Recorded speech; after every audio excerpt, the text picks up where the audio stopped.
how do I focus on just one idea? I got this question from my Facebook group, and I think it's an amazing one, especially for those of you that are high creatives out there. I know you come up with a new idea every moment of every day, and I want to support you with how do you focus on just one? First, keep an idea book handy. This could be electronic, either on Evernote or OneNote, or it could just be a plain notebook where every time you have an idea and you're working on something else, you have a place to write it down. Make sure it's the same notebook so you can find it later. Number two, remember that even if you have a new idea and you are putting it on your notebook, it doesn't mean that you're never going to do it. That's what always hurts a creative's brain, is the thought that you're never going to be able to do all of your ideas. Instead, tell yourself, I'm going to do this later.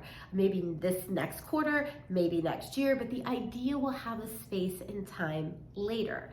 And three, you may want to sit down at some point just to ease your brain and look at that idea list and decide which ideas am I focusing on this month, next year, the year after that, so that your ideas can start to find a home and your brain doesn't feel like it has to hold all of them.